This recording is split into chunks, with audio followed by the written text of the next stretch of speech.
Right, welcome to another video, and in today's video we have a look around the British Lawnmower Museum in Southport, and it's situated on the corner of Shakespeare Street and Duke Street, and I will put a screenshot of where it is from Google Maps up as well so you can find it easier.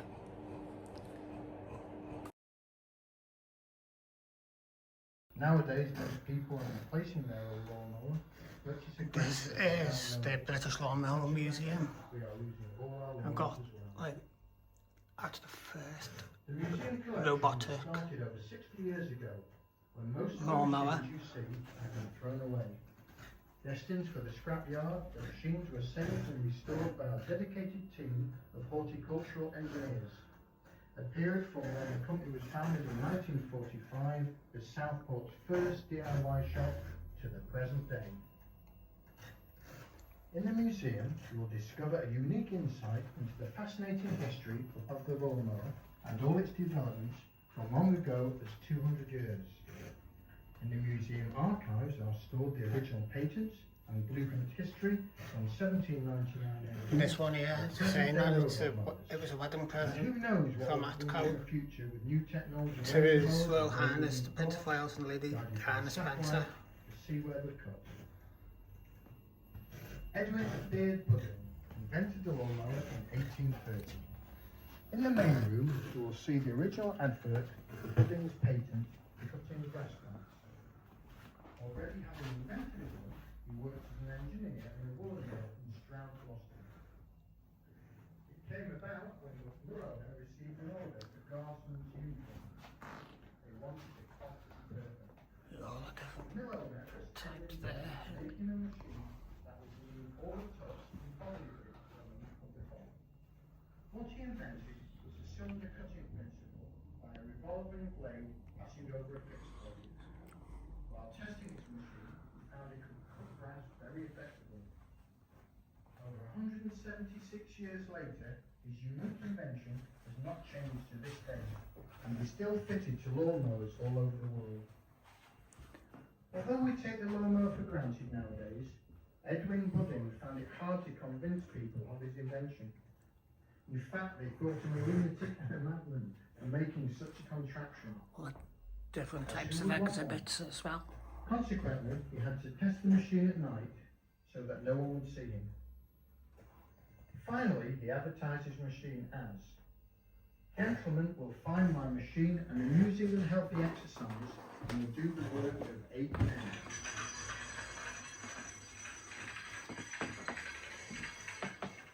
For a few years, Edwin Budding had made 600 lawnmowers.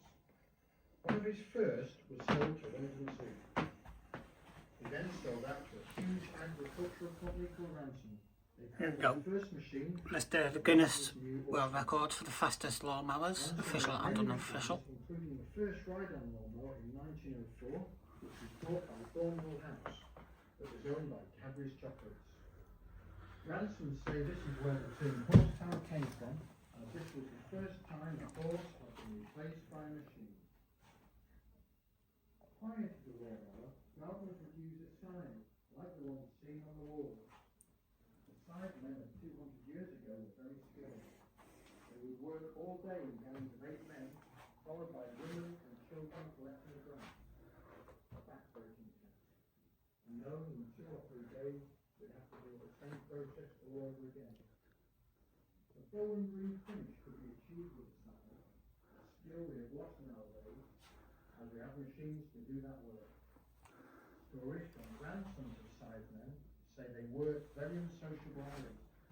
You also get these like info points on Or very late at night when the grass is moist. If they wanted the grass to be a quarter of an inch longer, they would put an extra leather that one on the fly map. their shoes to raise their body taller. Sidemen didn't get started until they had stopped growth And as a fine or Dig for Britain campaign from the war. Their party trick would be to pick up a cigarette paper off the grass with a blade without And that is there is the first Flymo lawnmower. especially on the outfield of cricket pitches. And Tells you there about there as well. Hence the famous cricket term in the States. In the centre, you will see two famous I've got chainsaws there. These were the first mass-produced petrol motors. Tells you there about it Made as in well. 1921. The cost was 21 guineas, a lot of money in those days, but nearly half the price of the competition. Right. Old magazines there as well. The Atlas Chain Company. They made chains for ships. The company used a horse-drawn lawnmower to cut the grass around the factory grounds for the horse farms. The managers got together to find another way to cut the grass without getting another poor Like a horse. lawnmower manual. They designed a new machine fitted with a newfangled two-stroke petrol engine and called it the ATCO standard. The sad tale is, Charles H. Pugh, who designed the machine, never saw his lawnmower as he died before the first one was produced. During World War II, ATCO produced a car for people to learn to drive in. They also made an outboard boat engine, which was advertised as passing the American Statue of Liberty. The boat engine was also used in the James Bond film Moonraker. The company also made the carriage for the famous bouncing bomb. ATCO is still producing lawnmowers today.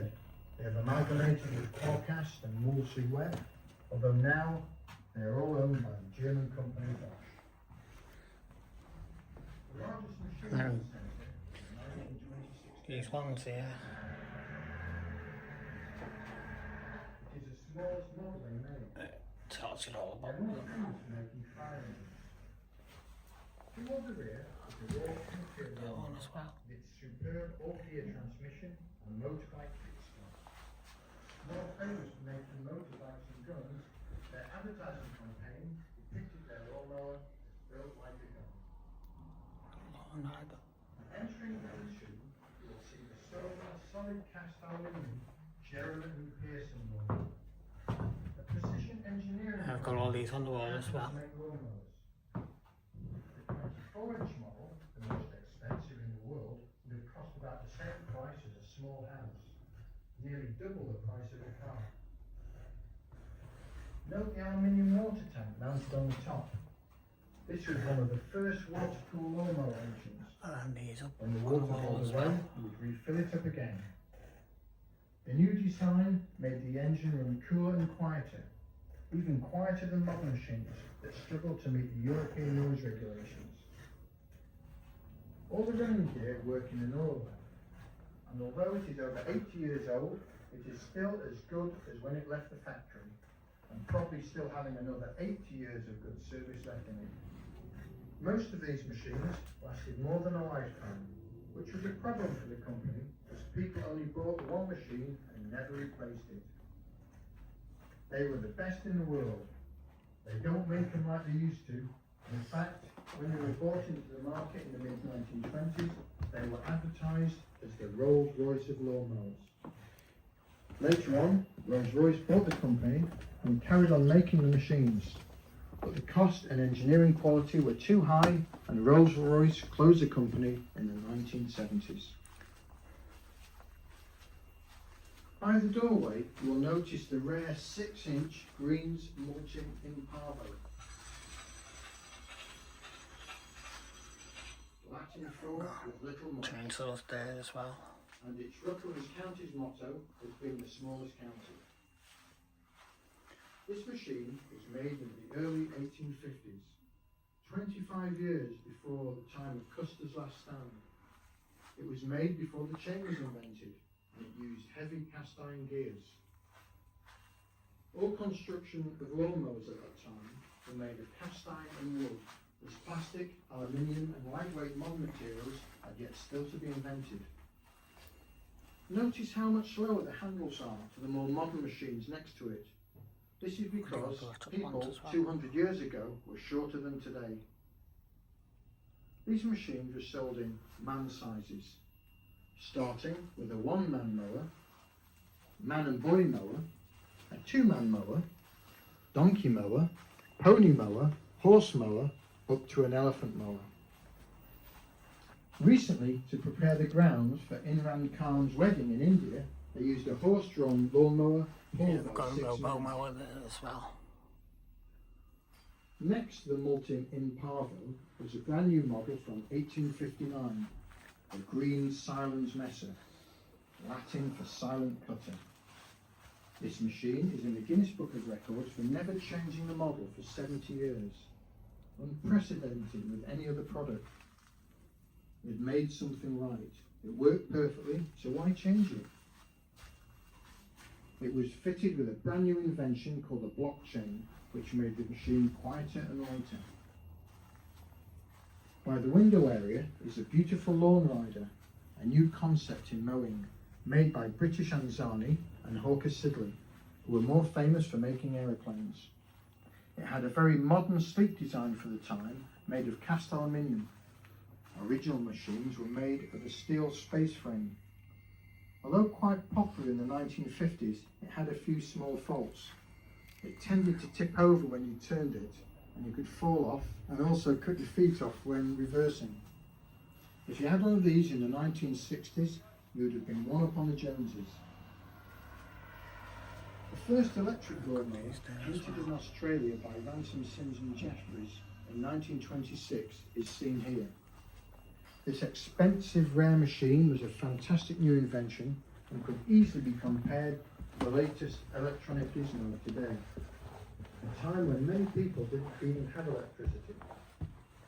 On restoring this machine, the museum found the original switch mechanism to be manufactured of wood and copper. The chassis is a very heavy cast iron and counterbalance, a rare detail that ensures a cut is a perfect flat finish. It also has the original design swing bar to keep the mains cable away from the cutters, an ingenious safety mechanism deemed to be too costly to be fitted to any modern lawnmower. There's a list of who's donated items In here. the next room, you'll see a special Atco tractor owned by His Royal Highness Prince Charles and Princess Diana. It was one of their wedding presents in 1982, as Prince Charles is a very keen gardener. Above the tractor is Atco's training card, powered by a 1 horsepower Villiers 2-stroke engine, hand crank start with a top speed of 10 miles an hour. Costing £80 in 1939, it was much more expensive than much larger cars, and only available to the very well off. This car was a spark to young blood in Formula 1 and Le Mans Grand Prix drivers, and is a very rare piece of British motoring history, produced before the Second World War. The Atco Car Owners Club is now a very elite vintage motoring association. Notice the old toy lawnmowers displayed. They are now very collectible. Some models are pre-1930s and cast from lead metal. There are also solid silver, pewter and solid brass models. Sir Frank Hornby, who started the Dinky Toy Company, made several lawnmower models manufactured in Liverpool in the 1950s. The first robot mower was made in Sweden by Husqvarna in 1995. It cost £1 million. Even spot this one. This one looks like a Hoover. The same type fitted to the space shuttle. It works just on daylight and cuts a grass like sheep, wandering around to find the luscious grass. It is very environmentally friendly, uses no fuel, does not pollute the atmosphere, and makes no noise. It recycles all the plastic down as fertilizer and mulch. So that was a look at the British Lawnmower Museum in Southport. The amount of times I've walked past it, I never thought about going in. And it's only £3 to get in as well, so it's alright if you like your old stuff. See you soon.